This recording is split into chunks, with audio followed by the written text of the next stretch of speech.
의 종소리가 울려 퍼지는 거리에 갑자기 하얀 눈이 내립니다. 도심을 오가는 사람들을 기쁘게 하려고 만든 인공 눈이지만 그래도 연말 분위기를 내는 데는 제격입니다. 크리스마스도 다가오는데 이렇게 눈 뿌려주니까 너무 기분 좋은 것 같아요. 기상청은 올해 크리스마스엔 전국적으로 구름이 조금 끼겠지만 눈 소식은 없다고 예보했습니다.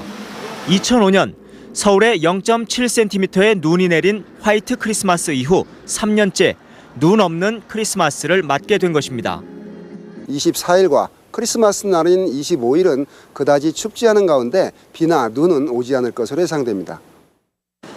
내일부터 시작하는 한파는 오는 화요일부터 누그러져서 24일 서울의 낮 기온은 영상 4도, 크리스마스 낮엔 영상 2도 정도로 전국적으로 야외 활동엔 큰 불편이 없을 것으로 기상청은 내다봤습니다. MBC 뉴스 금기정입니다.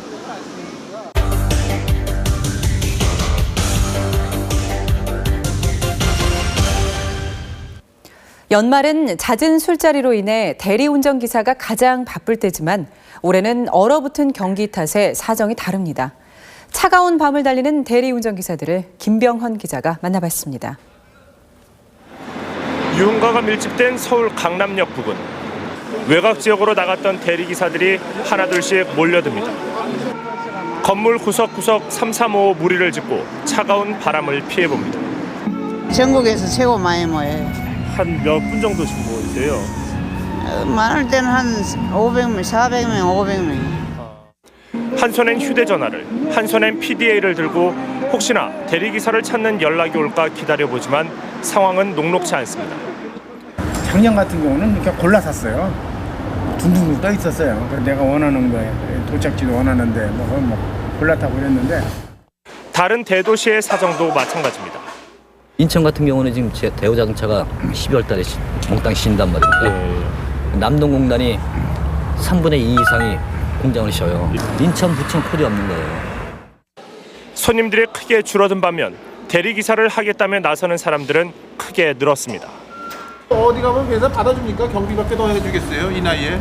제가 지금 54년생 시운다하신데 안 받아주죠. 그러니까 이런 거라도 있으니까 좀. 그러면 공서운동장 지하주차. 대리기사 이상훈 씨는 남들과 달리 택시로 이동하면서 대리운전을 합니다. 빨리 빠져나오기 위해서는 다음 콜을 갖다가 위해서라도 택시라도 빨리 타야죠. 예, 10,000원입니다. 여기 있습니다. 예. 아유, 운전 차분하게 해주셔서 고맙습니다. 예. 손님한테 받은 10,000원에서 회사에 2,000원을 주고 택시비 2,000원, 전화비 등 경비 1,000원을 빼면 손에 남는 돈은 겨우 5,000원. 차창에 비친 연말 도시의 밤은 그 어느 때보다 삭막하게 느껴진다고 말합니다.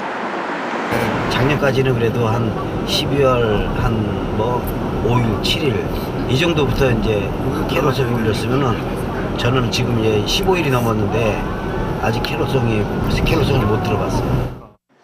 가계비 부담 때문에 대리기사로 나선 여성들도 적지 않습니다. 아이들 학원비 때문에 많이 나오고요. 그다음에 또 애기 아빠들이 직장에 안전하지 못하다 보니까 이제. 날씨는 추워졌습니다. 경기는 꽁꽁 얼어붙었습니다. 이런 상황에서도 추운 밤거리를 내달리는 대리기사들은 희망을 버릴 수는 없다고 말하고 있습니다. 희망을 한 번도 놓쳐본 적은 없습니다. 3년 정도 요 일을 하게 되면은 뭐 조그만 장사를 할 수 있는 그런 미천이 마련되지 않을까. 전문적으로 할 수 있는 그 카센터 그걸 이제 또 다시 한번 해보고 싶은 거 그게 이제 제 꿈이죠. 최근 석 달 사이 대리기사는 30%나 늘어 전국적으로 15만 명이 넘을 것으로 추정됩니다. MBC 뉴스 김병헌입니다. 최근 경제 상황이 어려워지면서 많은 대학들이 내년 등록금을 동결했는데도 학생들의 반응은 시큰둥합니다. 등록금을 인하할 수도 있는데 동결 정도로 생색만 내고 있다는 불만입니다. 유충환 기자입니다. 등록금을 인하하라! 전국의 대학 총학생 회장들이 청와대 앞에 모여 등록금 인하를 외쳤습니다.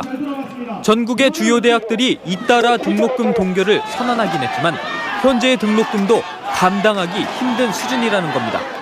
실제로 1년 등록금이 이화여대 880만 원, 연세대와 숙명여대가 860만 원 등 등록금 순위 상위 10개 대학은 이미 1,000만 원에 육박합니다. 등록금 부담이 커 학자금 대출을 받는 학생들도 해마다 늘고 있습니다. 재학 중엔 이자만 갚고 졸업하면 원금과 함께 상환하는 학자금 대출 금리는 현재 7.8%. 변동금리여서 앞으로 내릴 가능성이 있다지만 수입이 없는 대학생들에겐 은행금리와 별 차이가 없어 벅찬 수준입니다. 이제 이자도 조금씩 높아졌더라고요. 그 전에 1년 전에 받았을 때보다. 그래서 이렇게 2번 대출을 받았는데 이제 빚은 제 이름 앞으로 된 빚이 이제 600만 원이 넘게 있는 거잖아요. 그러다 보니 대출금을 제때 갚지 못하는 학생 수는 해마다 늘어나는 추세고 결국 신용불량자 딱지까지 붙은 학생 수만 올해 7,400여 명에 달합니다.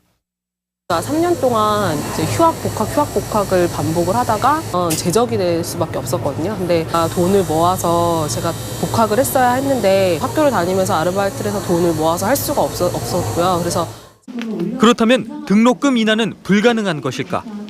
한 시민단체는 대학의 수입과 지출을 분석해 본 결과 등록금 인하도 가능하다고 말합니다. 잘만 감시를 하면 실제적으로 잘 이루어질 수 있는 부분이거든요. 근데 교과부에서는 뭐 대학 자유라 이렇게 운운하면서 감시를 전혀 하고 있지 않고. 한 대학 총장 역시 라디오 프로그램에 출연해 인하 가능성을 내비치기도 했습니다.